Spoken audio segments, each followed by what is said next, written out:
It is. Oh my God. Okay.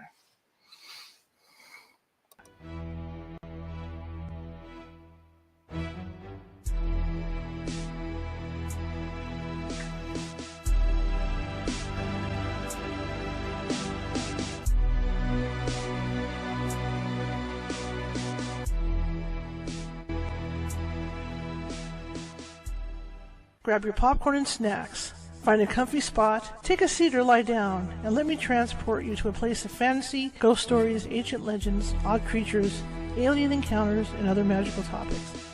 You may even decide to join the conversation. From faraway lands to your own backyard, with a small dash of pixie dust. Turn out the lights and open your minds. The journey is about to begin. Hey everybody, welcome! Hello everybody over on the other two networks that I'm broadcasting live. I'm also broadcasting over here on TikTok. Welcome everybody, welcome to Sunday Reading Day. This is the day where we read from a paranormal themed book, just to kind of unwind and relax on a Sunday night, and then get our weekend started and all. Get our week's work started and stuff. So go grab some popcorn and snacks and get your hot cocoa, dim those lights, and we're going to get a little spooky tonight. My name is Charlotte. I'm going to be your host for the next hour or so. I usually read for about an hour. It may be shorter because I think Ichabod's about to leave the party. So I think it's going to be a little shorter than an hour. We'll find out, once we get going with it. But anyway, I want to thank everybody for coming tonight. It's Sunday. I appreciate it. Keep those likes coming over there on TikTok. That would be wonderful. Oh, you know what I forgot to do here? Hang on. See, so many buttons to push, so little time. Did it work? It did not. There it is. It did engage. Okay. Let me make sure I get my chat going over here too. So many different buttons to push. Anyway, I want to thank everybody for coming today. Last week we read The Legend of Sleepy Hollow. I've never read the book before. I've seen the movies. I heard the kids' books. I've never really read the book. It's a good book. I mean, that's why it's a classic, obviously. But I didn't realize that Washington Irving was so descriptive. With the stuff he wrote. I mean, this is great. This man could have been a journalist. Hey, Marisa, how's it going? This man could have literally been a journalist. I mean, it's just so wonderful.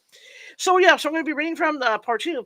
So for everybody that is over there and would like an update on this, I'll go ahead and do a synopsis. Ichabod Crane, a school teacher back in the 1800s. Well, in a short story, skinny dude, real tall.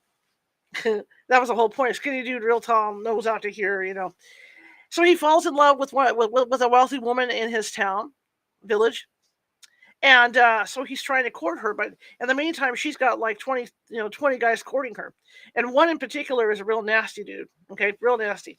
So where we're at right now is he was invited by the family to attend a quilting, and they had all kinds of food and stuff, and they're dancing and doing all this other stuff.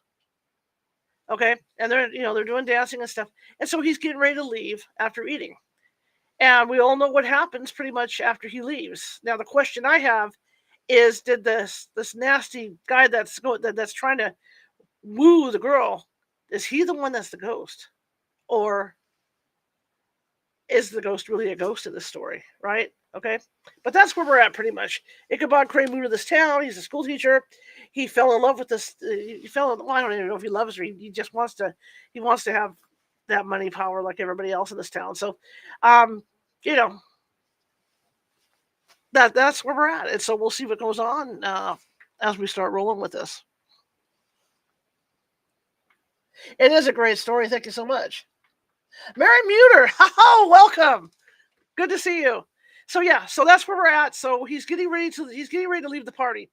So things are going to start happening. Now I don't know if I'll read for a full hour because I don't know where we exactly are in this book. But at the end of our hour, I will stop and continue next week or whatever. And if it's early, it's early. We'll start something else next week. But anyway, I want to thank all of you for coming tonight. Over you on TikTok, do me a favor. If you like what you hear and see tonight, please feel free to help me collect my chatting popcorn. That would be great. And I won't get a chance to thank you personally because I can't see you, okay? I have old eyes, and the camera's like way over there, so I can't see you. So if I don't thank you, one of my moderators is probably in there, and then they will do the thanking for me. All right, so let's get going. And again, when we left off, he was at the party. So let's continue and see where we go with this. It's approximately 6:39 right now. We'll go to 7:39 and see where we end up, okay? Good to see you, Marin. All Baltus Van Tassel moved about among his guests with a face dilated with content and good humor, round and jolly as the harvest moon. His hospitable attentions were brief, but expressive, being confined to a shake of the hand, a slap on the shoulder, a loud laugh, and a pressing invitation to fall into and help themselves. And now, the sound of the music from the common Rimmer Hall. Let me turn that back a little bit that way. Summoned to the dance. The musician was an old gray-headed African American who had been who had been the itinerant orchestra of the neighborhood for more than half a century. His instrument was as old and battered as himself. The greater part of the time he scraped on 2 or 3 strings, accompanying every movement of the bow with a motion of the head, bowing almost to the ground, and stamping with his foot whenever a fresh couple were to start. Ichabod prided himself upon his dancing as much upon his vocal powers. Not a limb, not a fiber about him was idle. And to have seen his loosely hung frame in full motion and clattering about the room, you would have thought St. Vitus himself, that blessed patron of the dance, was figuring before you in person. He was the admiration. I'm sorry, admiration. He was admired. He was the most admired of all the African Americans. Can't use that other word, you guys. Who, having gathered of all ages and sizes from the farm and the neighborhood, stood forming a pyramid of shining black faces at every door and window, gazing with delight at the scene, rolling their white eyeballs. This is okay. TikTok, do not turn me in the internet police. Okay, this is one of those books written really early. It's not politically correct. Okay, I'm doing my best. Get through here. I don't want to ruin the book either. Okay, so just go with it. Rolling their wide eyeballs and showing grinning rows of ivory from ear to ear. Wow. How could the flogger of urchins be otherwise than animated and joyous? The lady of his heart was his partner in the dance, and smiling graciously, in reply to all his amorous oglings, while Brom Bones, sorely smitten with love and jealousy, sat brooding by himself in one corner. When the dance was at an end, Ichabod was attracted to a knot of stager folks, who, with old Van Tassel, sat smoking at one end of the piazza, gossiping over the former times and drawing out long stories about the war. This neighborhood, at a time of which I'm speaking, was one of those highly favored places which abound with chronicle and great men. The British and American line had run near it during the war. It had, therefore, been the scene of marauding and infested with refugees, cowboys, and all kinds of border chivalry. Just sufficient time had elapsed to enable each storyteller to dress up his tale with a little becoming fiction and, in the indistinctness of his recollection, to make himself the hero of every exploit. There was the story of Doffue Martling, a large blue-bearded Dutchman who had nearly taken a British frigate with an old iron 9-pounder from a mud breastwork, only that his gun burst at 6 discharge. And there was an old gentleman who shall be nameless, being too rich a miner, to be lightly mentioned, who, in the Battle of White Plains, being an excellent master of defense, parried a musket ball with a small sword, and so much that he absolutely felt it whiz around the blade and glance off at the hilt, in proof of which he was ready at any time to show the sword, with the hilt a little bent. There were several more that had been equally great in the field, not one of whom but was persuaded that he had a considerable hand in bringing the war to a happy termination. But all these were nothing to the tales of ghosts and apparitions that succeeded. The neighborhood is rich in legendary treasures of the kind. Local tales and superstitions thrive best in these sheltered, long-settled retreats, but are trampled underfoot by the shifting throng that forms the population of most of our country places. Besides, there's no encouragement for ghosts in most of our villages, for they have scarcely had time to finish their first nap and turn themselves in their graves before their surviving friends have traveled away from the neighborhood, so that when they turn out at night to walk the rounds, they have no acquaintance left to call upon. This is perhaps the reason why we so seldom hear of ghosts except in our long-established Dutch communities. The immediate cause, however, of the prevalence of supernatural stories in these parts was doubtless owing to the vicinity of Sleepy Hollow. There was a contagion in the very air that blew from that haunted region. It breathed forth an atmosphere of dreams and fancies infecting all the land. Several of the Sleepy Hollow people were present at Van Tassel's, and, as usual, were doling out their wild and wonderful legends. Many dismal tales were told about funeral trains and mourning cries and wailings heard and seen about the great tree where the unfortunate Major Andre was taken, and which stood in the neighborhood. Some mention was made also of the woman in white that haunted the dark glen at Raven Rock, and was often heard to shriek on winter nights before a storm, having perished there in the snow. The chief part of the stories, however, turned up upon the favorite specter of Sleepy Hollow, the headless horseman who had been heard several times of late, patrolling the country, and it was said, tethered his horse nightly among the graves in the churchyard. The sequestered situation of this church seems always to have made it a favorite haunt of troubled spirits. It stands on a knoll surrounded by locust trees and lofty elms, from among which its decent whitewashed walls shine modestly forth, like Christian purity beaming through the shades of retirement. A gentle slope descends from it to a silver sheet of water bordered by high trees, between which peeps may be caught at the blue hills of the Hudson. To look upon its grass-grown yard, where the sunbeams seem to sleep so quietly, one would think that there are at least the dead, the dead might rest in peace. On one occasion of the church extends a wide, on one side of the church, where am I going with this? On one side of the church extends a wide woody dell, among which raves a large brook among broken rocks and trunks of fallen trees. Over a deep black part of the stream, not far from the church, was formerly thrown a wooden bridge. The road that led to it, and the bridge itself, were thickly shaded by overhanging trees which cast a gloom about it, even in the daytime, but occasioned a fearful darkness at night. Such was one of the favorite haunts of the Headless Horseman, and the place where he was most frequently encountered.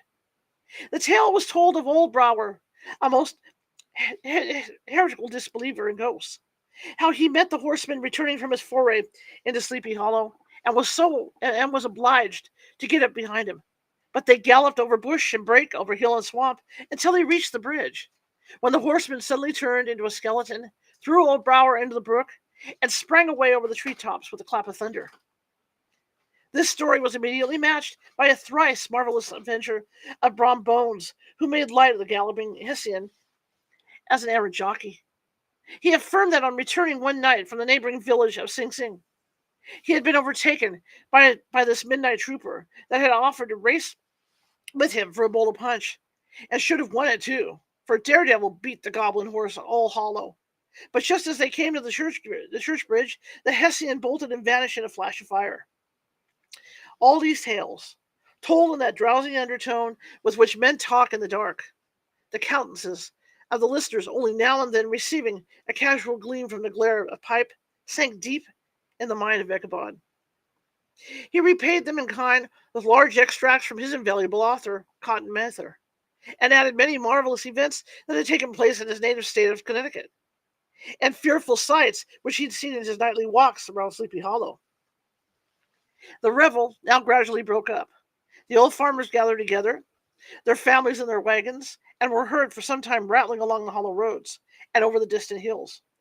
Some of the damsels, mounted on pillions behind their favorite swains, and their light-hearted laughter mingling with clatter of hoofs, echoed along the silent woodlands, sounding fainter and fainter until they gradually died away, and the late scene of noise and frolic was all silent and deserted.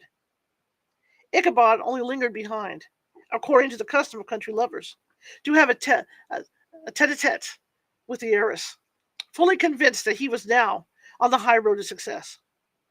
What passed at this interview, I'll not pretend to say, for in fact I don't know. Something, however, I fear me, must have gone wrong, for he certainly sallied forth after no very great interval, with an air quite desolate and chapfallen. Oh, these women, Could that girl have been playing off any of her coquettish tricks? Why can't I say that word? Was her encouragement of the poor pedagogue all a sham to secure her conquest of his rival? Heaven only knows. Not I. Let it suffice to say, Ichabod stole forth with the air of one who had been sacking a hen roost, rather than a fair lady's heart, without looking to the right or left, to notice the scene of real wealth on which he had so often gloated. He went straight to the stable, and with several hearty cuffs and kicks, roused his steed most uncourteously from the comfortable quarters in which he was sleeping, dreaming of mountains of corn and oats, and whole valleys of timothy and clover. It was the very witching time of the night that Ichabod, heavy-hearted and crestfallen, pursued his travels homewards, along the sides of the lofty hills which rise above Tarrytown, and which he had traversed so cheerily in the afternoon. The hour was as dismal as himself. Far below him, the Tappan Zee spread its dusky and indistinct waste of waters, with here and there the tall mast of a sloop riding quietly at anchor under the land.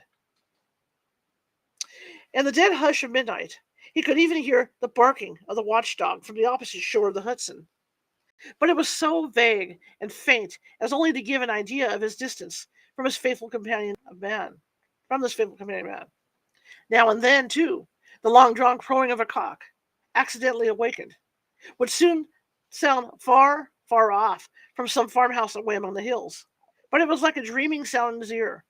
No signs of life occupied near him, but occasionally the melancholy chirp of a cricket, or perhaps the guttural twang of a bullfrog from a neighboring marsh, as if sleeping uncomfortably and turning suddenly in his bed. All the stories of ghosts and goblins that he'd heard in the afternoon now came crowding upon his recollection. The night grew darker and darker. The stars seemed to sink deeper in the sky, and driving clouds occasionally hid them from his sight.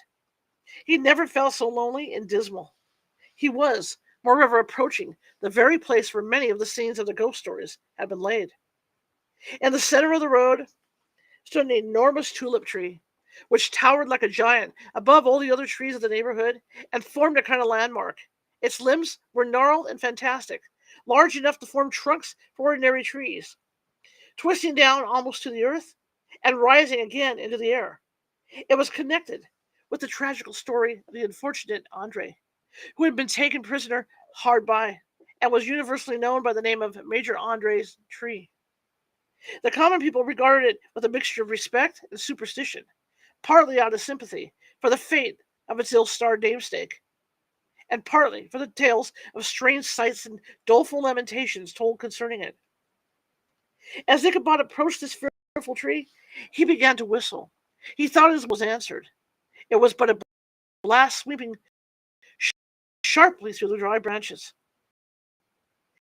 As he approached a little nearer, he thought hanging in the midst of the tree. He paused and ceased whistling, but on looking more narrowly, it was a place where the tree had been scathed and the white wood laid bare. Suddenly he heard a groan. His teeth chattered, and his knees smote against the saddle. It was one huge bough upon another, and they were swayed about by the breeze. He passed the tree in safety, but new perils lay before him. About 200 yards from the tree, a small brook crossed the road and ran into a marshy and thickly wooded glen, known by the name of Wiley Swamp. A few rough logs, laid side by side, served for a bridge over the stream. On that side of the road, where the brook entered the wood, a group of oaks and chestnuts, matted thick with wild grapevines, threw a cavernous gloom over it. To pass this bridge was the severest trial. It was at this identical spot that the unfortunate Andre was captured, and under the covert of these chestnuts and vines were the sturdy yeomen concealed who surprised him. This has ever since been considered a haunted stream, and fearful are the feelings of the schoolboy who has to pass it alone after dark. As he approached the stream, his heart began to thump. He summoned up, however, all of his resolution, gave his horse half a score of kicks in the ribs, and attempted to dash briskly across the bridge. But instead of starting forward, the perverse old animal made a lateral movement and ran broadside against the fence. Ichabod, whose fears increased with the delay, jerked the reins on the other side, and kicked lustily with the contrary foot. It was all in vain. His steed started, it is true, but it was only to plunge into the opposite side of the road into a thicket of brambles and alder bushes. The schoolmaster now bestowed both whip and heel upon the starveling ribs of old Gunpowder, who dashed forward, snuffling and snorting, but came to a stand just by the bridge, with a suddenness that nearly sent his rider sprawling over his head. Just at this moment, a plashy tramp by the side of the bridge caught the sensitive ear of Ichabod. In the dark shadow of the grove, on the margin of the brook, he beheld something huge, misshapen and towering. It stirred not, but seemed gathered up in the gloom, like some gigantic monster ready to spring upon the traveler. The hair of the affrighted pedagogue rose upon his head with terror. What was to be done? To turn and fly was now too late. And besides, what chance was there of escaping ghost or goblin, if such it was, which could ride upon the wings of the wind? Summoning up, therefore, a show of courage, he demanded in stammering accents, "Who are you?" He received no reply. He repeated his demand in a still more agitated voice, and still no answer. Once more he cajoled all the sides of the inflexible Gunpowder, and, shutting his eyes, broke forth with involuntary fervor into a psalm tune. Just then the shadowy object of alarm put itself in motion, and with a scramble and a bound stood at once in the middle of the road. Though the night was dark and dismal, yet the form of the unknown might now in some degree be ascertained. He appeared to be a horseman of large dimensions, and mounted on a black horse of powerful frame. He made no offer of molestation or sociability, but he kept aloof on one side of the road, jogging along on the blind side of old Gunpowder, who had now got over his fright and waywardness. Ichabod, who had no relish for this strange midnight companion, and bethought himself of the adventure of Brom Bones with the galloping Hessian, now quickened his steed, in hopes of leaving him behind. The stranger, however, quickened his horse to an equal pace. Ichabod pulled up and fell into a walk, thinking to lag behind. The other did the same. His heart began to sink within him. He endeavored to resume his psalm tune, but his parched tongue clove to the roof of his mouth, and he could not utter a stave. There was something in the moody and dogged silence of this pretentious companion that was mysterious and appalling. It was soon fearfully accounted for. On mounting a rising ground, which brought the figure of his fellow traveler in relief against the sky, gigantic in height, and muffled in a cloak, Ichabod was horror-struck on perceiving that he was headless. But his horror was still more increased on observing that the head, which should have rested on his shoulders, was carried before him on the pommel of his saddle. His terror rose to desperation. He rained a shower of kicks and blows upon Gunpowder, hoping by a sudden movement to give his companion the slip. But the spectre started full jump with him. Away then they dashed through the thick and thin, stones flying and sparks flashing at every bound. Ichabod's flimsy garments fluttering in the air as he stretched his long lank body away over the horse's head in the eagerness of flight. They now reached to the road which turns off to Sleepy Hollow, but Gunpowder, who seemed possessed with the demon, instead of keeping up, made it an opposite turn and plunged headlong downhill to the left. This road leads through a sandy hollow shaded by trees for about a quarter of a mile, where it crosses the bridge famous in the goblin story, and just beyond swells the green knoll on which stands the whitewashed church.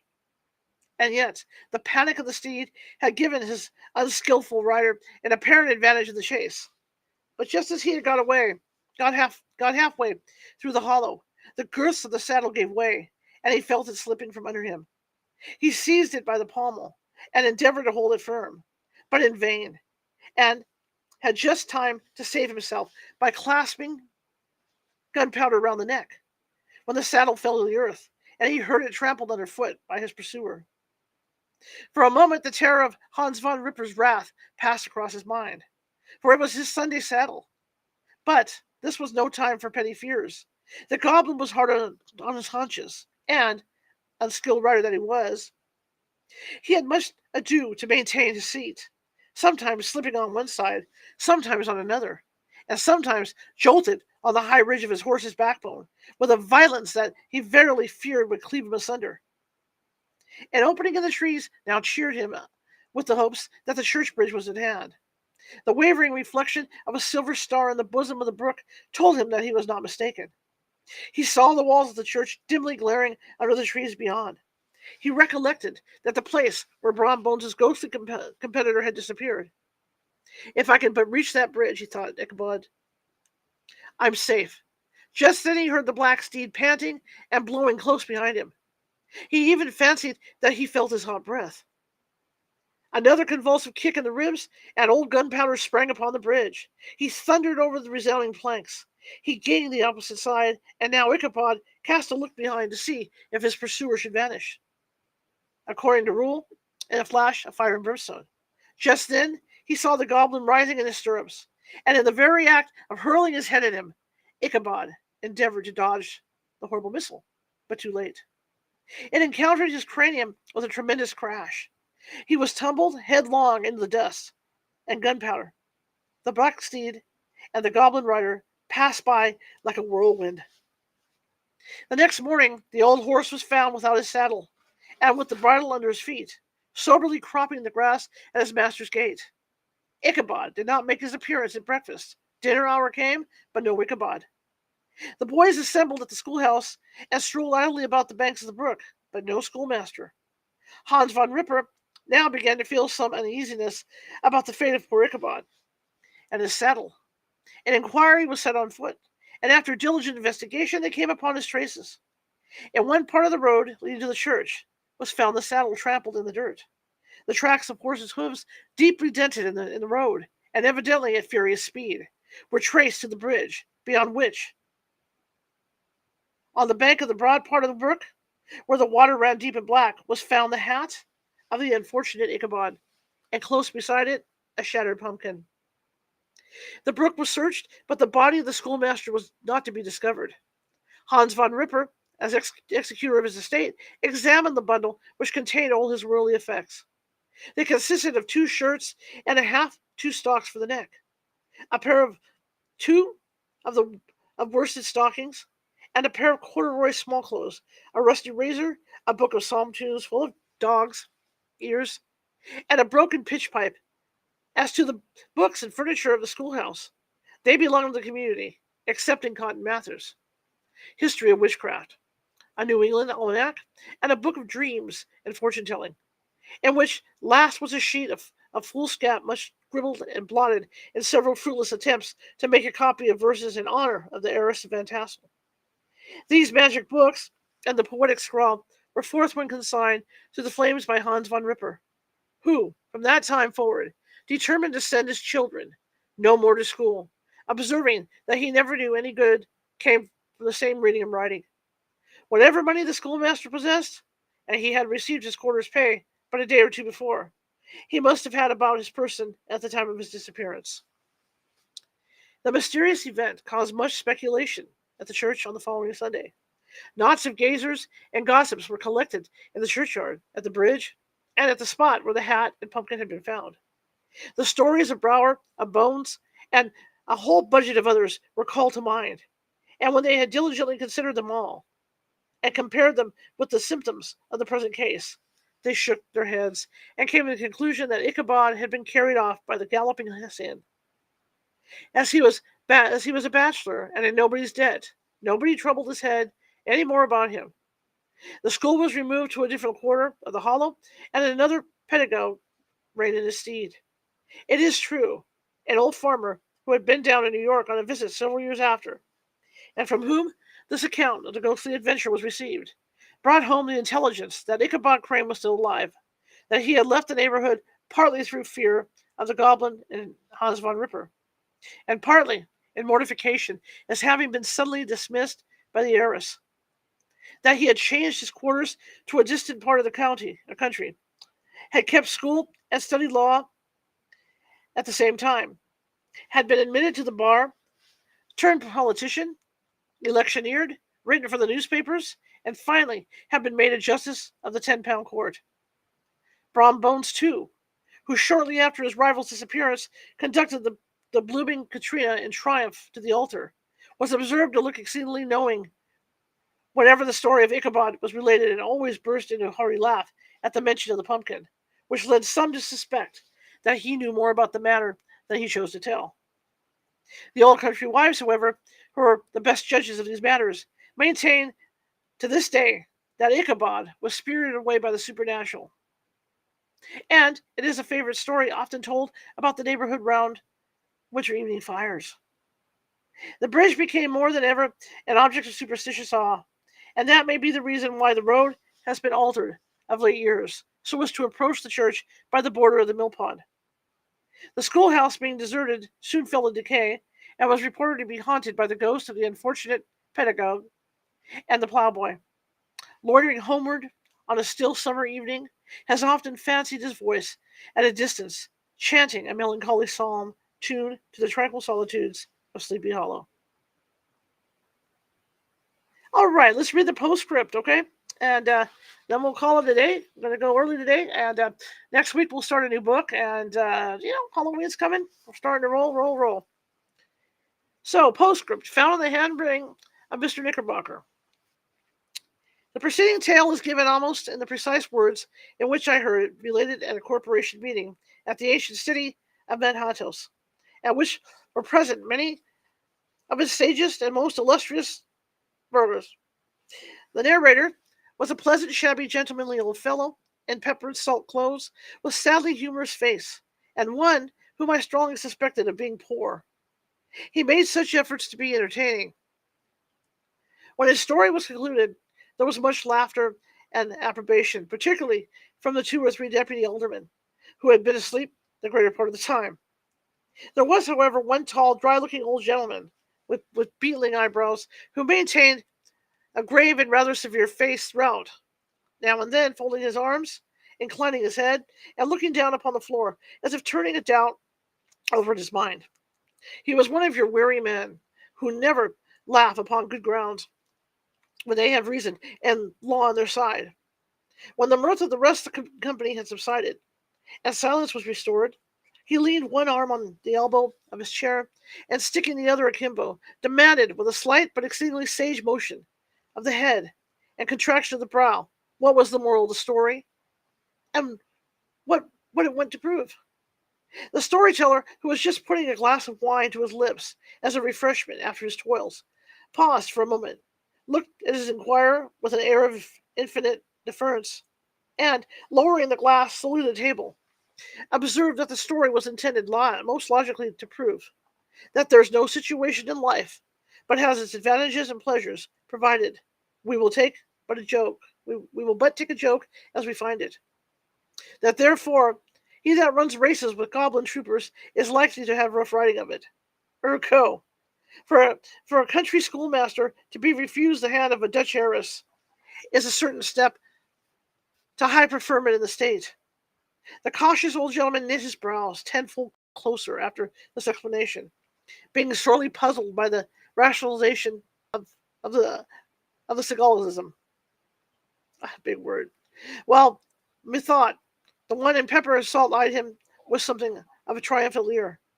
At length he observed that all this was very well, but still he thought the story a little on the extravagant. There 1 or 2 points on which he had his doubts. Faith, sir, replied the storyteller, as to that matter, I don't believe one half of it myself. DK, the end. All right, guys, that's it. Till next week. I will be back for our weekly reading. I'll find another book, maybe a lot more like this one. That was fun. I never have read Washington Irving before. I'm going to read more of Washington Irving. Like I said earlier, the detail he goes into, dude, the guy should be a journalist. But I want to thank everybody for coming today. Everybody over here on TikTok, everybody over on the other 2 networks that I'm broadcasting on tonight. I'll be back tomorrow. Quick announcement for everybody. I'll be back tomorrow, 6:30 p.m. Pacific, over on TikTok. Your comical psychic shall return, and we'll do some fun, happy, humorous psychic readings, and have a good time tomorrow night. We'll have a great time, okay? But I want to thank you all, and See you guys tomorrow over here on the other network, and then I'm going to close out on this network over here. All right? See you guys tomorrow. Bye-bye.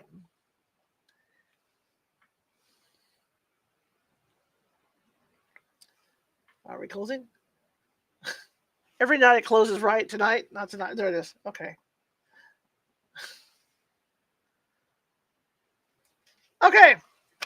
That was fun. Like I said, I never have read Washington Irving before. I'm going to make sure I read Washington Irving. I'll be back with another story next week. I'll do some research and figure out what would be another good one to start with, because we got, 2 weeks to Halloween? And see what we can do before we start getting into holiday horror tales and things like that. So thank you, Marisa. Thank you for Marin for coming to the chat room. I appreciate it. And again, if you're available tomorrow and you do have TikTok, come on over to California Haunts on TikTok. And I call myself, it's called Tarot with a Twist, but I'm a comedic psychic, and it's pretty fun, and we all have a great time in the chat room and stuff. And so come on in. We're going to be relaunching our podcast. It's coming closer and closer to that time, getting the guests lined up and everything for that. So be on the lookout for that so we can get things going. I just had to figure out a balance between doing the show on TikTok and doing the show over here, and then we're going to start rolling with that. So with that being said, I'm going to take off tonight, and thank you guys so much, and I will see you next week, okay? Let me get this queued up, and off we go.